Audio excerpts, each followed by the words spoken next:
Suara tersebut terdengar saat Mbah Darjo, salah satu dukun ternama di Ngunjang, Tulung Agung, memberikan 2 kera dan kandang jeruji berwarna emas kepada Ahmad.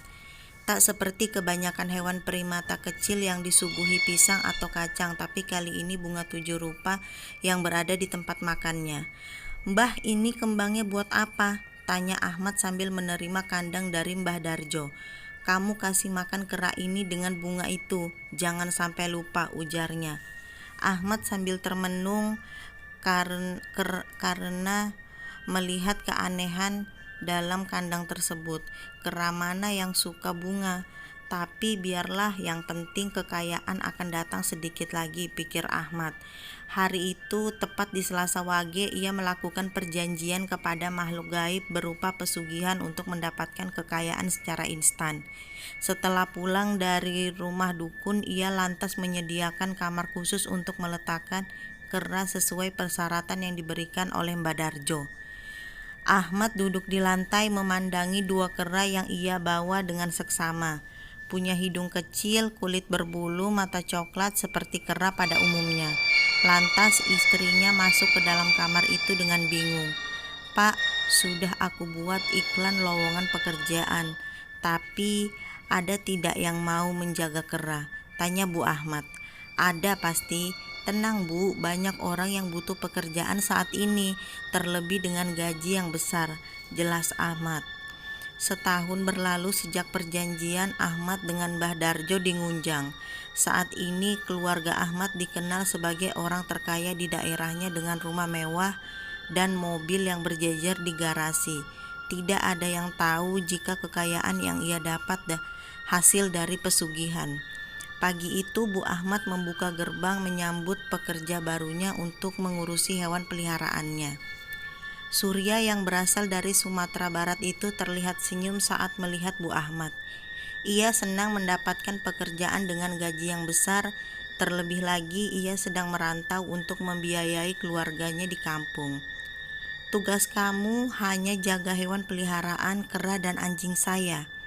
Beri makan dan bersihkan kandang setiap pagi dan sore," jelas Bu Ahmad. Tak lupa menunjukkan ruang rahasia di mana 2 pesugihan itu berada. "Kemarin kamu bilang sering berurusan dengan primata seperti ini kan?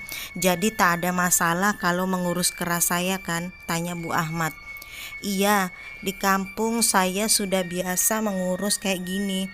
Ular pun saya pernah," ucapnya. "Kalau begitu tolong bersihkan kandangnya setiap pagi dan sore menjelang maghrib. Namun ada satu larangan buat kamu, jangan sekali-kali untuk memukul kera saya," ujar Bu Ahmad. Surya mendengarkan peraturan rumah tersebut dengan seksama. Surya malam itu tidur di kamar dekat gudang. Karena tak bisa tidur, ia menyulut rokok dan berjalan-jalan di halaman rumah. Pak Ahmad dan istrinya sepertinya sudah lelap dalam tidurnya. Surya melihat ponsel lawasnya dan mengeluh, "Gaji cuma segini, mesti berurusan dengan kera." Angin bertiup kencang, memadamkan rokok pemuda itu seketika. "Buset, ada apa ini?" Matanya melihat siluet hitam memasuki rumah majikannya tersebut. "Apaan tuh?" batin Surya. Suara kera-kera mulai terdengar bersamaan dengan suara bisikan di belakangnya. "Kesini, cepat!" Surya menoleh dan melihat seseorang bermasker hitam memanggilnya. Memangnya kamu siapa?" tanya Surya. Banyak yang tidak betah di sini dan ada yang hilang, tapi Surya tak menanggapinya dan mengusir orang itu pergi. Hari itu tepat sebulan Surya bekerja di rumah Pak Ahmad. Rasanya situasi hari ini sangat berbeda dengan hari-hari sebelumnya. Saat asik membersihkan kandang anjing di luar rumah, tiba-tiba terdengar suara kera yang saling menyahut seperti sedang bertengkar. Lantas Surya buru-buru menuju ke kamar khusus untuk mengecek kondisi kera tersebut. "Monyet ini mencari gara-gara saja," kata Surya dengan marah. Tak lama kandang itu dibuka oleh Surya yang berniat untuk memisahkan.